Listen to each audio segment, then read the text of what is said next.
consumiendo el oxígeno que normalmente está participando en el proceso de reacción. Pero ¿cuál es la utilidad de todo esto? Formar esto, ATP. Ese es el objetivo, que forma ATP. Muy bien. Todo este proceso es importante recordarlo en estos pasos. Observo acá la glicólisis inicialmente. Todo el proceso de la glicólisis está generando piruvato. Pero en este proceso estoy observando que se está generando los NAT reducidos. Además, yo observo que cuando el piruvato ingresa a la mitocondria, en su espacio intermembrana, lo vamos a ver ahora, se va a generar ¿qué cosa? Otro NAT para inicialmente formar el acetilcoenzima. Una vez que ingresa dentro de la mitocondria, en la matriz mitocondrial, ocurren todos estos eventos. Aquí ya voy empezando haciendo la tabulación y observo y digo, caramba, ¿cuántos elementos, cuántas moléculas reductoras se han generado en este proceso? Observo aquí, en la glicólisis se generó 2 moléculas reductoras. Aquí, en este paso de piruvato hacia acetilcoenzima, se generaron 2 moléculas reductoras. En este proceso, 1, 2, 3 moléculas reductoras asociadas al NAT y una molécula reductora asociada al FAN. Correcto.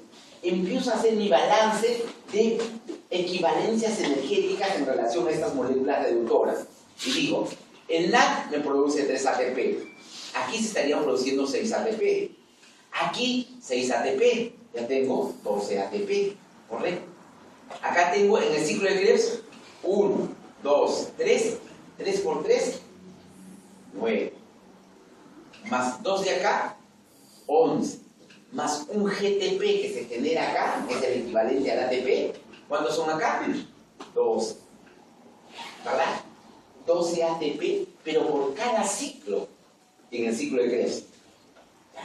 Aquí hay 2 ciclos, estarían 24. Más estos 6 serían 30, ¿correcto? Más esto de acá, ¿cuántos ATP me forman acá? No se forman 6. Y ahora vamos a ver por qué no se forman 6. Si todos estos NAT me generan 3 ATP como equivalentes energéticos, ¿por qué este NAT de acá no genera 3 ATP igual que los demás? Y ahora vamos a explicar por qué no genera 3 ATP. Si esto solamente me genera 2 ATP. Los NAT que se han producido en la glicólisis solamente me genera 2 ATP, nada más. Sigo haciendo mi balance, ya sé que esto me genera 2. Acá se están generando 4. Más 30 que acá hay, 34. ¿Eso es el total de ATP que se genera por oxidación de una molécula de glucosa? No.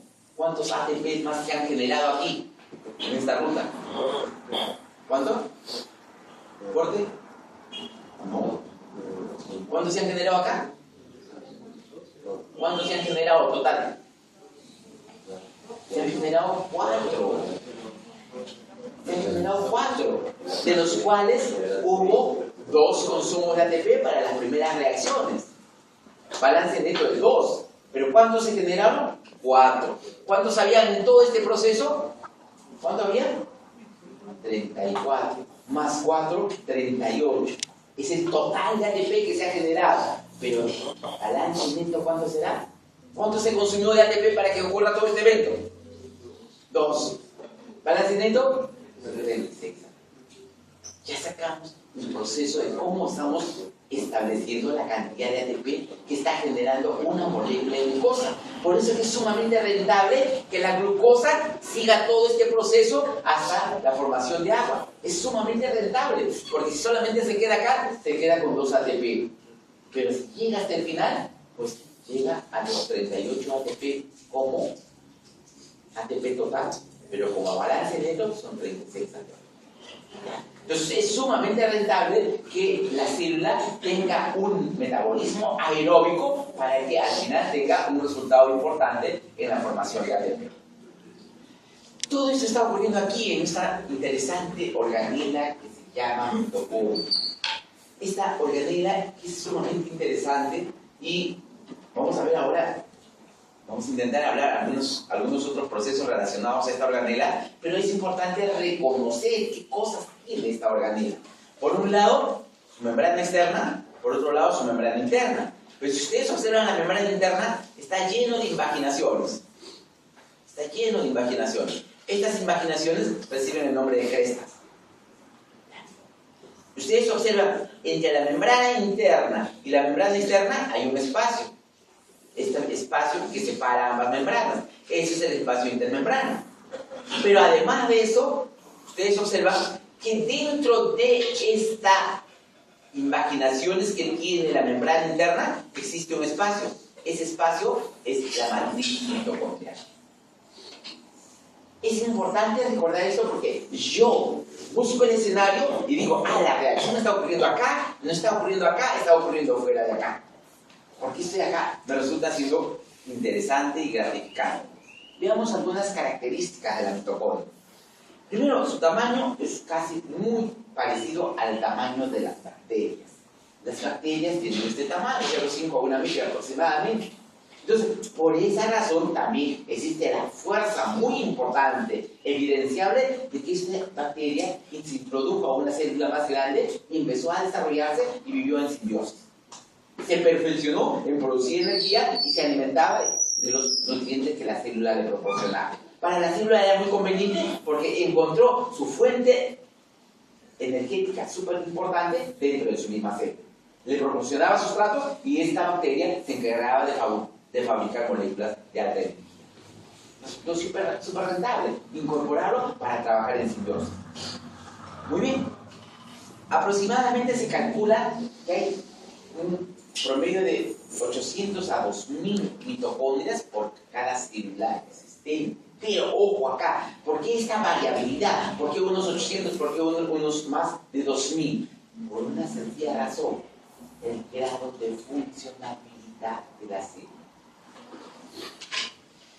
Hemos hablado con ustedes en el seminario SGTL2, como decíamos, que este pequeño fragmento del tubo contorneado proximal, sus dos primeros segmentos tenían una capacidad muy elevada de reabsorber todo lo que se había filtrado. Pero esos procesos son procesos activos. Quiere decir, si esta célula tiene que filtrar todo lo que se ha ingresado, pues tiene que tener actividad, para eso necesita energía. Entonces son células que necesitan alto contenido energético. Estas células van a tener mitocondrias significativamente importantes. Entonces estamos viendo la función hace que la célula tenga más o menos mitocondrias. Dependiendo de la función de la célula, va a tener mayor o menor cantidad, porque sus requerimientos energéticos van a ser diferentes. Entonces, aquí, viendo esta mitocondria, observo que hay dos membranas. La externa es lisa, la interna está imaginada. A esa imaginación se le llama crestas. Existen proteínas que van a transportar desde el espacio intermembrana a la matriz de la mitocondria. Porque la membrana externa de la mitocondria es muy permeable. Eso quiere decir, imaginémonos una barrera, membrana interna, membrana externa, y allá está el citosol, o sea, el citoplasma de la célula, ¿no? Todo lo que hay en el citoplasma llega a este espacio intermembranoso. Llegan casi todo lo que está en el citoplasma, llegan acá porque la membrana externa es una membrana que permite pasaje con mucha facilidad. Pero aquí es donde está el filtro, aquí es donde se impide de que esta sustancia ingrese acá, aquí se impide que el ADP no pueda pasar acá, aquí se impide que el calcio no pueda pasar, aquí se impiden muchas cosas.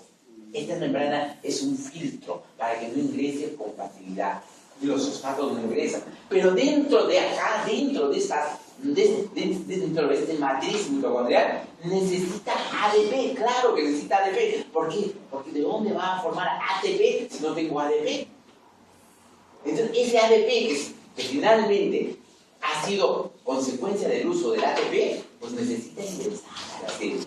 Y necesita un carrier, un transportador, que se llama translocador. ¿Para qué? Para que lo ingrese en un mecanismo que se llama antipor, porque por un lado está ingresando el ADP y por el otro lado acá se está formando el ATP y lo está sacando. Un sistema de antipor. ¿Y por qué lo saca? Porque la célula necesita ATP y eso tiene que salir a cumplir funciones dentro de la célula. Entonces, este mecanismo de esta membrana interna resulta siendo interesante. Si nosotros observamos este esquema gráfico que le hemos presentado con una foto real, esto de acá es una foto real, esta es una microfotografía real, que el microscopio la toma a la mitocondria y en eso observamos también lo que estamos viendo. Ustedes observan la parte más periférica, esa es la membrana externa. Aquí en un esquema sería esto de acá. Debajo de esto está la membrana interna, una pequeña membranita. Y aquí tengo el espacio entre estas dos membranas. Pero si ustedes observan la membrana interna, miren cómo se prolonga e ingresa dentro de la matriz. Y se prolonga dentro de la matriz. Tiene muchas prolongaciones por ambos lados. Esto de acá es importante porque esto lo que hace es aumenta la superficie de la membrana para que el proceso de la cadena respiratoria funcione allí, el transportador de electrones funcione ahí, ahí están todas las proteínas. Y hay una gran diferencia entre esta membrana externa con la membrana interna, y eso también le da el rol diferencial de su función. Aproximadamente el 70% de la membrana interna está a base de proteínas. Eso lo diferencia tremendamente de la membrana externa, ¿no? Y eso es lo que vamos a ir viendo. Si ustedes observan acá, si esto de acá les digo que es una microfotografía de una mitocondria, ¿la mitocondria dónde se encuentra? En el citoplasma, ¿no es cierto? Entonces yo debo ver al costado de la mitocondria, debo ver la estructura citoplasmática. Y efectivamente, yo observo acá, ¿qué son estos? El tubo de retículo endoplásmico rugoso, ¿no? Y aquí al costadito, esas líneas más oscuritas, son los ribosomas. Los ribosomas que están adheridos ahí. Y observen ahí el tamaño de una ribosoma versus el tamaño de una mitocondria. Hay una diferencia abismal, ¿no? Entonces, aquí lo que yo debo recordar es que aquí dentro de esta matriz mitocondrial también existen los ribosomas. También existe su ADN. También existen muchas otras estructuras que van a permitir duplicar el ADN que tiene la mitocondria. Y aquí viene lo interesante. Por eso que se habla mucho de la patología mitocondrial en relación a la herencia materna. Y la herencia materna, obviamente, tiene que ver con patología mitocondrial, porque la madre es la única que ofrece sus mitocondrias al huevo cigoto en formación. Entonces, todo lo que puede tener patología mitocondrial, sabemos que viene por línea materna. Aquí, además de estos detalles que les estoy comentando, es importante recordar que todos estos elementos que finalmente forman parte de la mitocondria, que son muchas proteínas, esas muchas proteínas finalmente tienen una codificación en el ADN de la mitocondria. Y acá viene lo interesante. Si este tiene su ADN, si esto es una bacteria que inicialmente se incorporó a la célula, debería venir con toda su carga genética. Entonces quiere decir que todas las proteínas de acá deberían estar codificadas en su ADN. Pero eso no es real. Una parte importante es codificado por su ADN. Pero la otra parte importante de proteínas que tiene la mitocondria está codificado por el ADN de la célula. ¿Qué es lo que hizo la célula? Le ofreció nuevas proteínas adicionales a la bacteria para que perfeccione su función. Y así es que esta bacteria se fue perfeccionando en su proceso evolutivo. Si nosotros vemos esta diferenciación de membrana interna y membrana externa, observo lo siguiente. La membrana externa tiene una cara externa y una cara interna, al igual que la membrana interna tiene una cara externa y una cara interna. Y ustedes observen la diferencia que existe entre ellas. Cara externa, más de 2.800 moléculas asociadas a productos relacionados a proteínas. Cara interna, 740 partículas. En la cara interna observamos una cosa muy parecida, pero observen la cara interna de esta membrana interna, 4.208 partículas. La cantidad que comparativamente tiene la cara interna con la cara interna de la membrana externa o interna es sustancialmente diferente. Esto está casi quintuplicando lo que existe aquí. Y eso tiene que ver con la gran cantidad de proteínas que existen en la cara interna de la membrana interna, ¿no? Donde están justamente las proteínas relacionadas al transporte de electrones. Si nosotros observamos esto, decíamos lo siguiente. Fíjense acá, esto es la membrana interna mitocondrial. Por aquí debe estar la membrana externa mitocondrial. Esto es parte del citosol o citoplasma. Aquí ocurrió todos los eventos de la glicólisis. Aquí se formó estos elementos. Estos elementos se formaron aquí en la glicólisis, pero pasaron la membrana externa. Pasaron la membrana externa. Y aquí es donde va a empezar a interactuar ¿quiénes? Las moléculas reducidas que se formaron en el citosol. Estas moléculas reducidas, como el NAD reducido, fíjense acá, se va a oxidar, pero esta oxidación está reduciendo esta molécula. Esta molécula reducida va a interactuar con un grupo de proteínas que están en la membrana interna, llamadas flavoproteínas deshidrogenasas. Esto que no tenía, estaba oxidado, se va a reducir. Una vez que se reduce, empieza a ceder electrones a la cadena transportadora de electrones. Fíjense, ¿dónde está interactuando este NAD que se formó en el citoplasma? Aquí, en este grupo de llamadas flavoproteínas.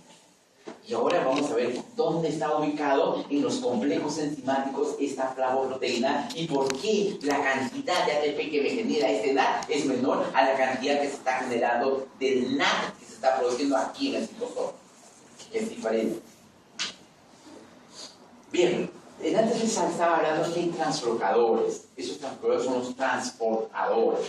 Hay transportadores para el ATP-ADP que tienen un componente antiportador y hay un transportador para el fosfolíder orgánico y además para el hidrógeno, pero en una situación de acoplamiento unidireccional. Su mecanismo es el transporte sin por. Bien, esto normalmente ocurre, pero esto, como le digo, necesita de transportadores, si no funciona. Y ahora vamos a ver en qué circunstancias actúan esto. Esto más o menos son los complejos que están asociados a la membrana interna de la mitocondria. En la membrana interna de la mitocondria puede encontrar muchas proteínas. De todas las proteínas que obtienen en este complejo transportadora de electrones, el único que no es proteína es la coenzima Q. Esta no tiene naturaleza proteica, ¿no? Tiene otro tipo de naturaleza, pero participa en esta cascada de transporte de electrones. Tiene un rol importante porque va a interactuar con el complejo 1, con el complejo 2 y con el complejo 3. Y finalmente, el complejo 4 es el que me va a permitir oxidar a la molécula del oxígeno formando la molécula del agua, y el complejo 5, que forma parte de la ATPasa sintetasa, es la que va a permitir formar el ATP. Esta es la cascada de eventos que normalmente se forman. Y ustedes observen en este gráfico, yo tengo acá la molécula del NAD. Fíjense esto de acá, doctores. Esta es la matriz mitocondrial. Esto vendría a ser el espacio intermembranoso. En el esquema anterior, lo que yo les decía es, miren, aquí, doctor, miren esto de acá. Esta es la matriz y este es el espacio. Esto está ocurriendo en este espacio intermembranoso. Pero esto que le estoy viendo, esto es la matriz y este es el espacio intermembranoso. Y observen, el NAD que se está formando aquí en este espacio intermembranoso del ciclo de Krebs, porque el ciclo ya no está ocurriendo aquí en esta matriz. Aquí en esta matriz se están generando todos los NAD que hemos mencionado, los 4 NADs que se están generando desde piruvato desde acetilcoenzima hasta el ciclo completo. Aquí se está formando este NAD. Pero además de eso, el FAT que se forma acá, además de eso se forma un GTP, que es el equivalente al ATP. Todo eso de acá se está formando en esta matriz. Este NAD que empieza cediendo electrones a este grupo de proteínas, empieza aquí con este proteína. Pero además de eso, ustedes observan que hay protones que se están expulsando hacia el espacio intermembranoso. Cada una de las proteínas que interactúa va expulsando protones hacia el espacio intermembranoso. Y esto es importante Porque gracias a estos protones que se están acumulando en ese espacio intermembranoso, se va a generar una gradiente electroquímica. Esa gradiente electroquímica es importante para que funcione la ATP sintetasa. Es importante. Pero quedámonos con este gráfico que lo vamos a repetir en otras proyecciones para ya explicar el mismo proceso. Esta cadena respiratoria necesita de moléculas reducidas, como en este caso el NAD y el FAT, que finalmente tienen a los protones y electrones que van a pasar a esta secuencia de proteínas que están en la membrana interna de la mitocondria. Van a ser partícipes de esta fosforilación oxidativa que está generándose en las crestas mitocondriales. Este gráfico también nuevamente nos reafirma lo que le estaba mencionando. La matriz es el espacio, la membrana interna mitocondrial. Tengo las proteínas, excepto esta de acá, que no es proteína, esta es la coenzima Q, también llamada ubiquinona. Esta de aquí cede sus hidrogeniones y protones, sus electrones y hidrogeniones. Los hidrogeniones pasan al espacio intermembranario. Todos los electrones empiezan con una cascada de eventos que son transportados a través de esta secuencia de proteínas. Se están formando complejos diferentes, pero todo este objetivo es oxidar, que la molécula del oxígeno se reduzca y que me genere la molécula de agua. Todo este proceso es con ese objetivo. La ecuación inicial que empezamos se está consumiendo acá. La ecuación inicial, glucosa más oxígeno, al final va a llegar a este proceso de reducción. Todo esto de acá tiene un objetivo de que la ATP sintetasa funcione. Porque aquí se está generando una gradiente energética, aquí en este espacio intermembranoso. Si nosotros hacemos un recuento de cada uno de estos, yo observo lo siguiente. Digo, el NAD, que es un elemento, es una molécula reducida que necesita de procesos de óxido-reducción. Y aquí vamos a hablar de los 4 complejos que normalmente acompañan a esta cadena transportadora de electrones.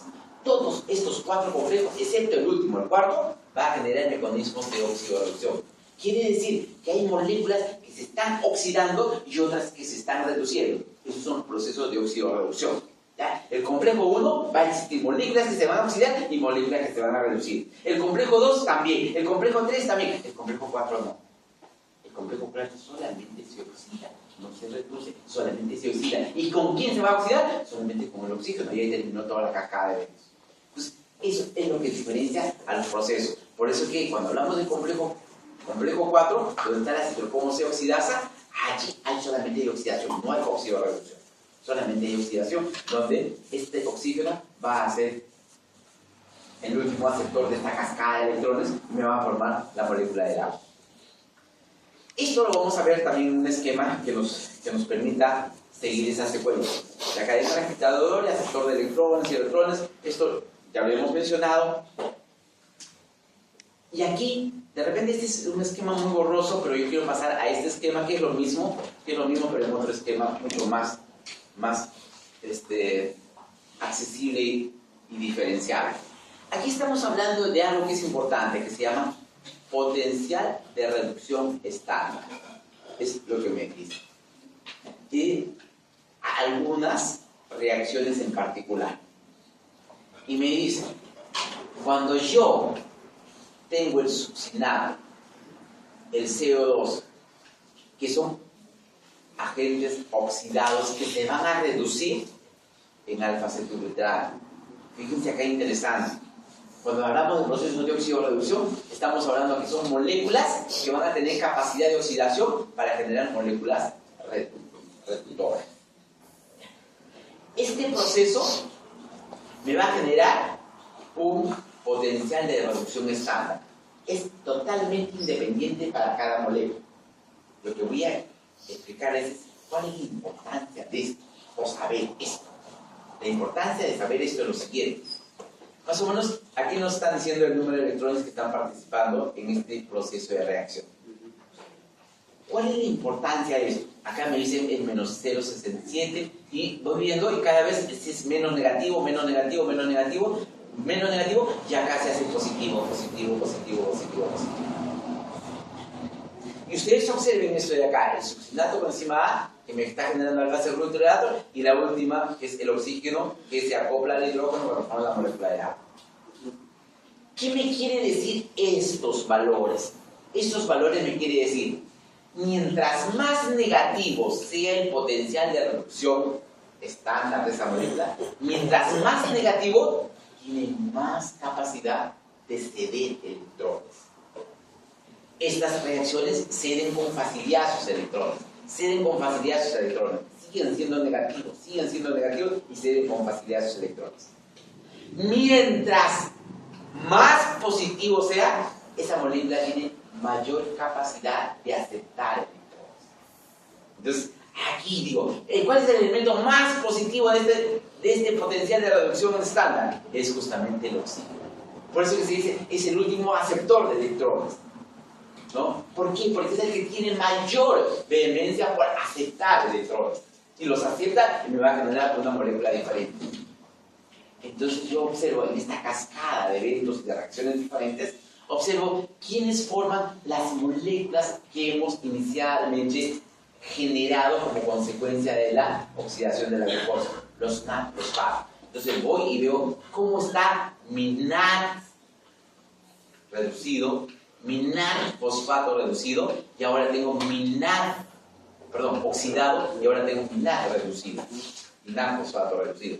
Y observo que esos de acá tienen carga negativa. Entonces son moléculas que van a ceder con facilidad electrones. Y cuando llegan a la cadena respiratoria, van a ceder con facilidad los electrones. Muy bien. Igual ocurre con el FAT. El FAT también es negativo. Si es una molécula que va a ceder electrones. Entonces voy a mi cadena respiratoria, donde están las proteínas. Y digo, caramba. El citocromo B ya forma parte de las proteínas de la cadena respiratoria. Y digo, el citocromo B va a sufrir un proceso de oxidorreducción también. Entonces, esta molécula, cuando está aquí oxidada y se va a reducir, pues caramba, lo observo y digo, esto es positivo. Esta molécula tiene capacidad de aceptar electrones, ¿no? Y hemos dicho, las moléculas, mientras su potencial de reducción estándar es más positivo, tiene más capacidad de aceptar electrones. Entonces, es lógico que en la cadena transportadora de electrones, si alguien está dispuesto a entregarme electrones, haya una molécula que esté dispuesta a aceptarlas. Y eso es muy normal. Lo observo acá, el citocromo tiene esa positividad, la ubiquinona tiene esa positividad, el citocromo C tiene esa positividad. Y la última molécula, oxígeno con electrones y protones, es la que tiene mayor positividad. Es una de las moléculas que tiene la mayor capacidad de aceptar electrones. Entonces, en este sistema transportador de electrones, estos FAD y estos NAD, dentro del proceso de ceder electrones, va a estar actuando a nivel de la membrana interna. Esto de aquí tiene mucho que ver con esta coenzima Q, que lo vamos a ir desarrollando para ver justamente algunos detalles adicionales. Pero que les decía antes, qué importante es esta gradiente electroquímica. La relación que finalmente vamos a tener en relación a este espacio. Este es el espacio intermembrana. Y hemos estado observando de que las moléculas que están en la cadena respiratoria, en el proceso de ir pasando electrones, pero también estaban bombeando hidrogeniones. ¿Y bombeaban los hidrogeniones de dónde? Desde la cara interna a la cara externa de la membrana interna. ¿Ya? Y en general empezaban a acumular cargas positivas en todo el espacio intermembrano. Y por eso que las concentraciones de hidrógeno son altas en este espacio, pero son bajas en la matriz. En la matriz es baja. Eso va generando una gradiente eléctrica, que es importante para el funcionamiento de la ATP sintetasa. ¿Ya? Entonces aquí observamos que en la cadena respiratoria se van a transferir 2 protones, 2 electrones. Va a necesitar que haya aceptores para esto. El aceptor final sabemos que es el oxígeno. En este proceso habría una reducción total del oxígeno en presencia de 4 electrones. Todo eso de acá se está generando dentro de la matriz. Vamos viendo algunos detalles de esto. Vamos a tener 4 complejos importantes en esta cadena respiratoria. Esos 4 complejos importantes de la cadena respiratoria están en asociación al NAD, que es la primera molécula que va a interactuar con esta ubiconina reductasa. El segundo complejo está en asociación al succinato, y si se recuerda, el succinato es una molécula intermediaria ¿de qué? ¿De la glicólisis? ¿O de qué? Del ciclo de Krebs, efectivamente. ¿Y el ciclo de Krebs dónde está? En la matriz. Ahí está funcionando. Entonces, este succinato tiene una interrelación muy importante con la ubiquinona reductasa también, generando el complejo 2. El complejo 3 se forma entre la ubiquinona y un tipo de citocromo. Hemos hablado que los citocromos es una familia muy grande, ¿no? Incluso cuando hablamos en la clase anterior del citocromo P450 les explicaba por qué el nombre de 450. Y ese citocromo tiene una particularidad. Es muy parecido a la molécula de hemoglobina, que tiene un núcleo M, ¿recuerdan? Y ese núcleo M tenía un fierro central, ¿recuerdan? Y estaba rodeado por 4 anillos pirrólicos que formaban formaban la estructura llamada M. Había enlaces de coordinación entre el fierro, los nitrógenos de los núcleos pirrólicos y la histidina está aproximada, ¿no? Y una de ellas con el oxígeno. Entonces, esto de aquí, que más o menos ocurre algo parecido en los citocromos. Pero en los citocromos también hay fierro. La única diferencia es el fierro de la hemoglobina. Si es que ese fierro de la hemoglobina se oxidara, tendríamos serios problemas y estaríamos hablando de una enfermedad llamada metahemoglobinemias, ¿no? Donde es una patología de la hemoglobina. Pero aquí normalmente el fierro se oxida y nuevamente se reduce. Es una función que tiene en estos citocromos. El fierro se va a oxidar y luego se va a reducir de manera normal, porque es parte del transporte de electrones. Y finalmente voy a tener este citocromo oxidasa, que es la única que no tenía mecanismo de oxidorreducción, solamente de oxidación. Esto más o menos es la cascada de eventos que ustedes observan aquí. La cascada de eventos. Tengo el NAD, estoy hablando de esta estructura dentro de la matriz mitocondrial. Y aquí enfatizo, esta es la matriz mitocondrial, este es el espacio intermembrana. Muy bien, pero aquí entonces es bueno recordar lo siguiente. Todo esto está ocurriendo en la matriz. Ustedes ven que hay un complejo del NAD, ubiquinona, oxidorreductasa, y se dice oxidorreductasa, oxidorreductasa, oxidorreductasa, y solamente esto es oxidasa. Nada bien. ¿Ya? Mecanismo de oxidorreducción ocurre en los 3 complejos, menos en la última.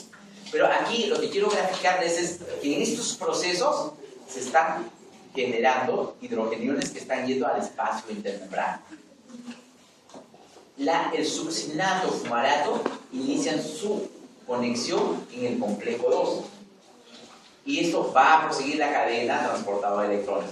Tanto el complejo 1 va a interaccionar con la coenzima Q, el complejo 2 también interacciona con la coenzima Q, y la coenzima Q interacciona con el complejo 3.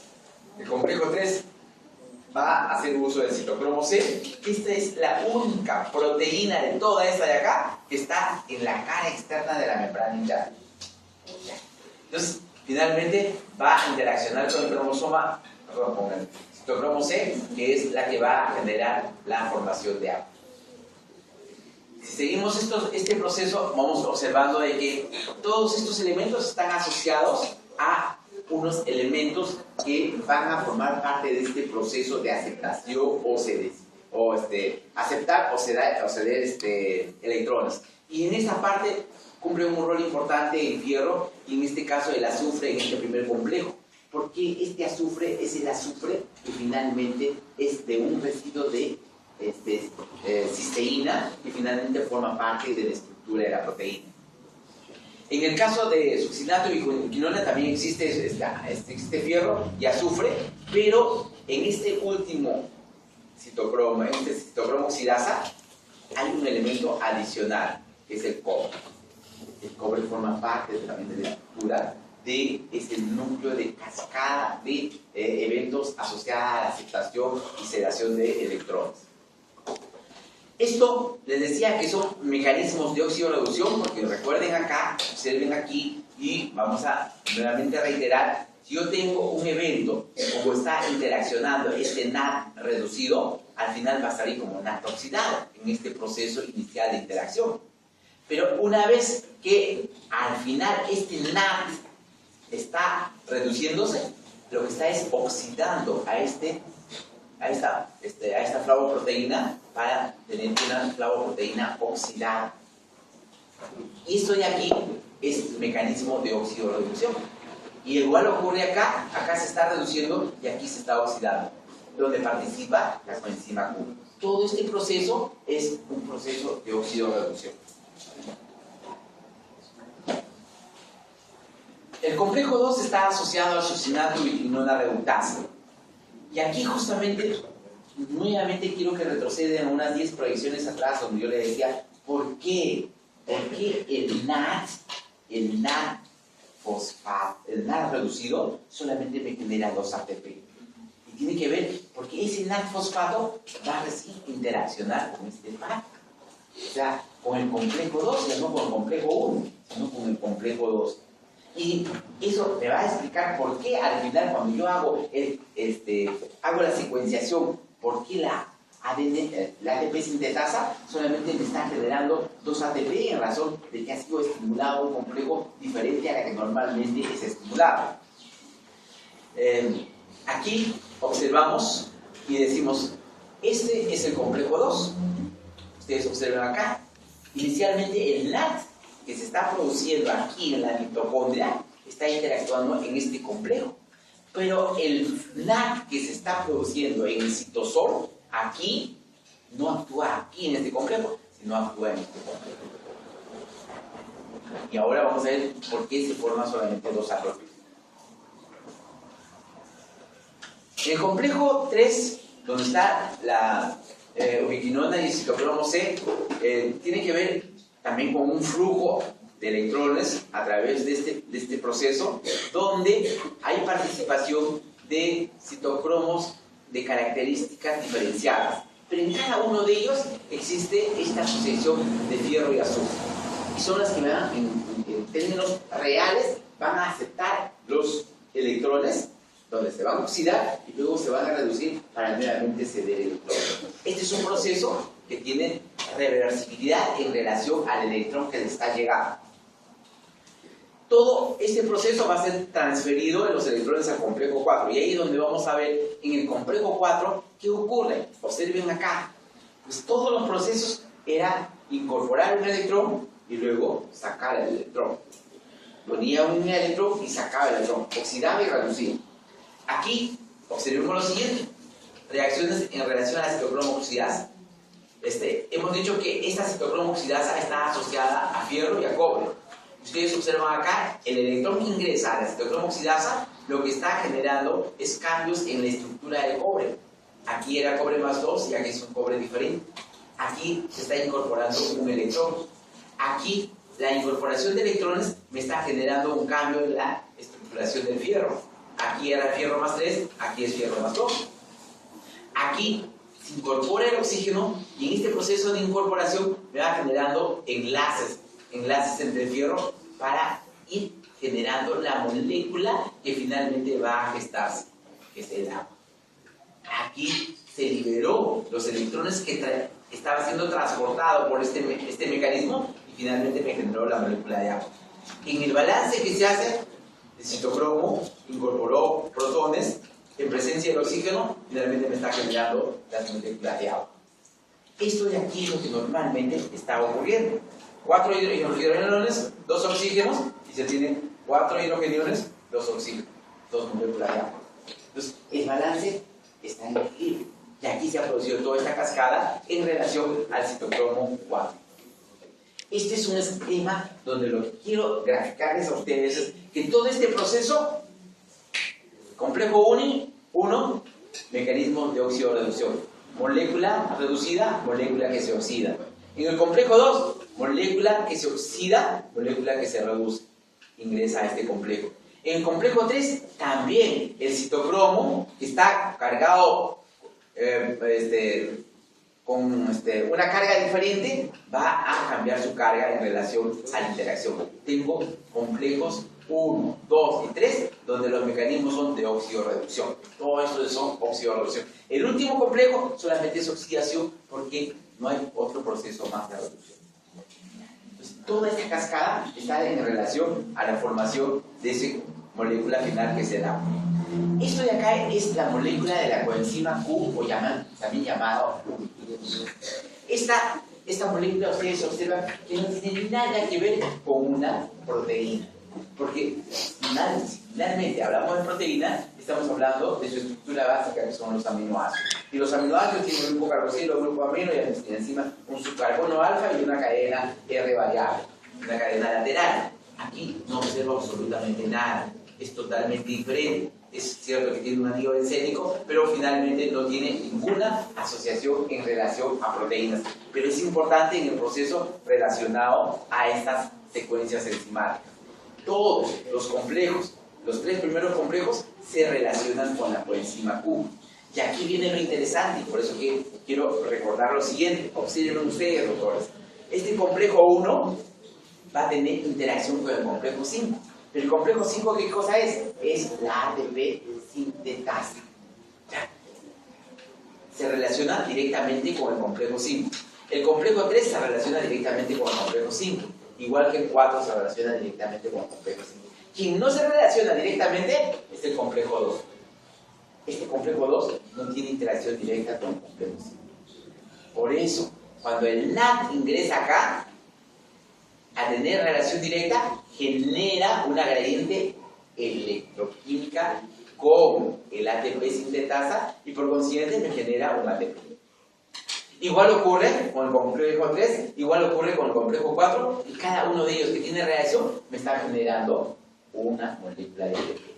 El NAD que ingresa acá sigue la cascada de eventos y cada uno de ellos va generando un ATP. 1, 2, 3 ATP por cada NAD de la matriz que se está generando. Pero como el NAD del citosol, el NAD que normalmente se ha producido en la glicólisis, no interactúa acá sino acá, entonces su capacidad de interacción con el complejo 5 está mermado. Por eso que solamente tiene una interacción, 2 interacciones. Todo NAD que interacciona con el complejo 2 solamente tiene como respuesta 2 ATP. Y solamente los NAD que se producen en el citosol interaccionan con el complejo 2. Todos los NADs que se producen en la matriz interaccionan con el complejo 1. Eso es la diferencia de por qué un NAD que se está produciendo en el citosol solamente me genera 2 ATP en relación al NAD que se ha producido en la matriz que sí me genera 3 ATP. Siempre estas reacciones están de todas maneras reguladas en el proceso metabólico. Y esta regulación son generalmente los mismos productos.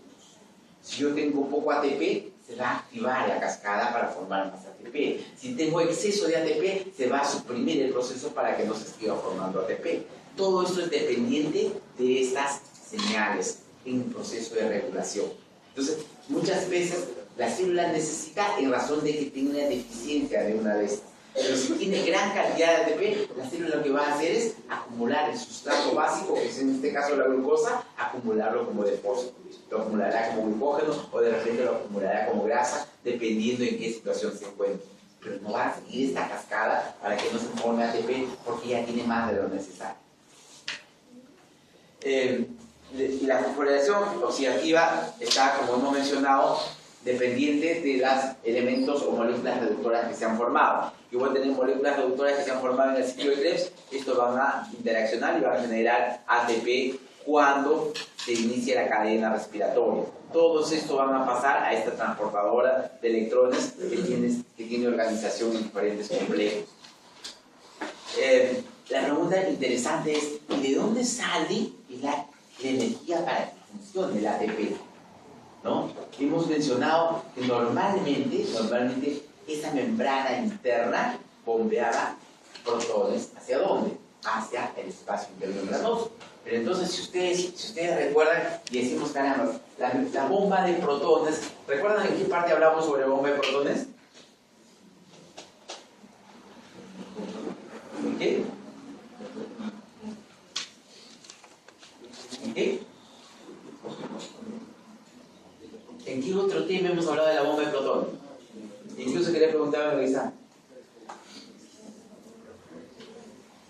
Membrana. ¿Dónde? Membrana. ¿Membrana celular? ¿De qué célula? El enterocito. Parietales. Exacto, las células parietales a nivel del estómago que finalmente bombeaban el hidrógeno hacia la luz para acidificar el medio. Eso es una cosa que les había preguntado, incluso donde decía que era una bomba de protones, pero dependiente del ATP. ¿Recuerdan? ¿No? Que se gastaba ATP para hacer ese tipo de bombeo. Para que el hidrógeno salga, necesitaba ATP. Entonces yo digo, caramba, si en esta membrana yo voy a necesitar ATP para bombear a los protones hacia el espacio intermembranoso, digo, ¿cuál es mi ganancia? Estoy bombeando a cada rato, utilizando ATP y finalmente mi ganancia va a ser limitada porque estoy consumiendo el ATP que se está formando solamente para bombearlo. Y eso es justamente lo que no ocurre en la mitocondria. Incluso, doctores, esa bomba que hablamos, estábamos hablando de la bomba de la membrana celular. Incluso les hablé y les decía, esa bomba que existe en la membrana celular tiene receptores que finalmente yo puedo bloquear esa bomba. Y les hablaba de los bloqueadores justamente de la bomba de protones, que ustedes seguramente en algún momento lo han usado, impresor, azoprazol, pantoprazol y todos los soles que normalmente están asociados a estos fármacos. Bloquean eso, pero no me bloquean esto de acá, de la mitocondria, porque tiene un mecanismo diferente. La mitocondria está dentro de la célula y no están bloqueando lo que está en la superficie, en la membrana celular. Entonces, aquí, doctores, es importante recordar que acá solamente se están haciendo las equivalencias, cuánto me genera el NAT en relación a ATP, cuánto me genera el FAT en relación al ATP. Entonces, aquí decíamos que este ATP sintetasa, o sintasa también le llaman, va a tener dos fracciones. Una fracción llamada F1 y otra le llamaba fracción F0. La fracción F0 está justo ubicado dentro de la estructura de la membrana interna, ¿no? Y eso es la que va a permitir el transporte de hidrogeniones del intermembranoso hacia la matriz. Ese flujo de protones por ese segmento F0 es la que va a permitir que el ATPasa genere energía para acoplar el fosfato inorgánico al ADP y me forme el ATP. Pero eso es importante siempre y cuando arriba en la membrana llamada espacio intermembranal haya suficientes protones. Pero si no hay suficientes protones, eso no va a ocurrir. Y eso va lamentablemente ocurrir en aquellas proteínas que le llaman proteínas desacopladoras. Las proteínas llamadas desacopladoras van a utilizar como un polo adicional donde el flujo de hidrogeniones va a pasar por ahí y no va a pasar por esta fracción F0, FO de la ATP sintasa. Entonces, vamos a ver en un ejemplo esto que está ocurriendo. Observen. Matriz, espacio. En la matriz, ciclo de Krebs, se formó NAD reducido. Este NAD reducido empieza su cascada de entrega de electrones a cada una de las proteínas. Hemos visto que este de acá, su potencial para ceder electrones es bastante alto porque es muy negativo su reacción. Entonces, con facilidad cede electrones. Y esta de acá, con facilidad acepta electrones. Muy bien, hay una especie de complementariedad en esto. Pero en este proceso ustedes observan que los hidrogeniones son bombeados ¿a dónde? Aquí al espacio intermembrana. Este espacio intermembrana, ustedes ven que cada vez se carga más de hidrogeniones, se carga más de hidrogeniones. Aquí es lo que va a ocurrir, lo que se llama gradiente eléctrica. Va a haber una gradiente eléctrica por acúmulo de hidrogeniones. Muy bien. Esto de aquí es muy importante para que cuando vamos a ver a la ATPasa, es desde aquí donde van a fluir los electrones, donde van a fluir los protones. Este flujo de protones está en relación a esta de acá. Esta es la enzima llamada ATPasa, sintetasa o sintasa. ¿Qué tengo acá? Gran cantidad de acúmulos de hidrogeniones. Estos hidrogeniones van a pasar por el fragmento F0, ¿no? F0 va a generar como una especie de puerta para que ingrese ¿quiénes? Estos hidrogeniones. Ingresan gran cantidad de hidrogeniones porque acá hay una carga eléctrica importante que se ha venido acumulando. Muy bien.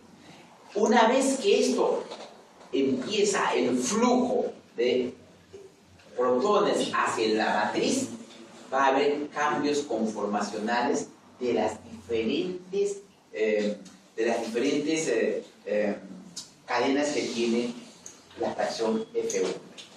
Y vamos a ver que estos cambios conformacionales van a permitir que el ADP se una al fósforo inorgánico y se forme el ATP.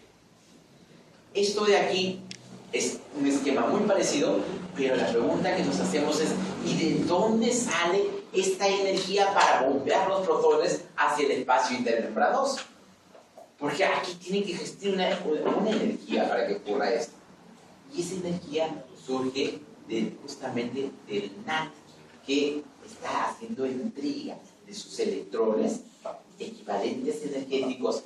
Eso va a generar una gama de energía a favor de que este sistema de bombeo ocurra, donde no hay consumo de ATP, sino hay entrega por ese proceso de entrega de electrones que va a generar una gradiente energética que va a ser útil para el sistema de bombeo de hidrogeniones.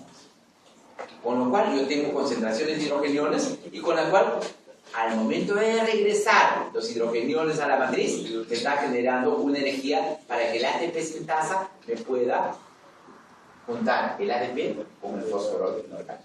Objetivo, ATP. Esto de aquí tiene que ver mucho con las cadenas del ATP sintasa. Este es el espacio intermembranoso, este es el matriz. Esto tiene muchas cadenas, tiene la cadena alfa, beta, gamma, epsilon, delta, epsilon. Tiene todas las cadenas. Y es por acá por donde fluyen los hidrogeniones. Al fluir estos hidrogeniones, esto es como si le cambiara la rotación al F1, y al cambiar la rotación va a permitir que el ADP con el fósforo inorgánico se fusione y me forme la molécula del ATP. Esto es la forma como funciona el ATP sintasa.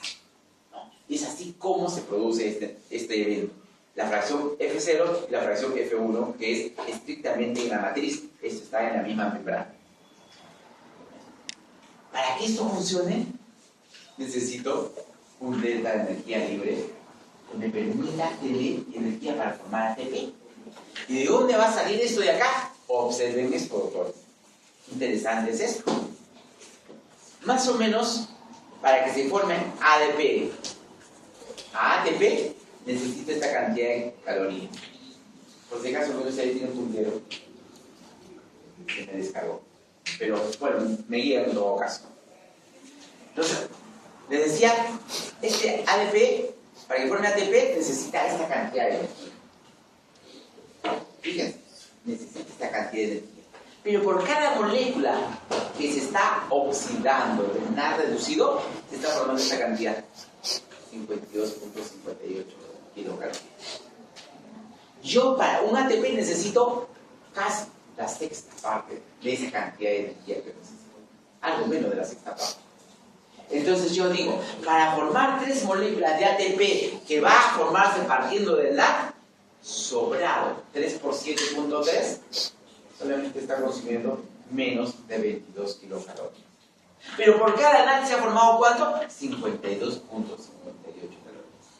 Esa diferencia es la que va a permitir que se produzca un mecanismo de bombeo para que los protones salgan al espacio intermembranoso. Sale de ahí y el flujo de protones a través del F0 de la ATP sintasa va a permitir que el F1 genere una rotación para empezar a acoplar ATP con fósforo inorgánico. Finalmente tengo el ATP. Es así como se forma la molécula del ATP. Entonces la energía que se está generando es por esto de acá. La gran cantidad de energía que se genera en una molécula que ha sido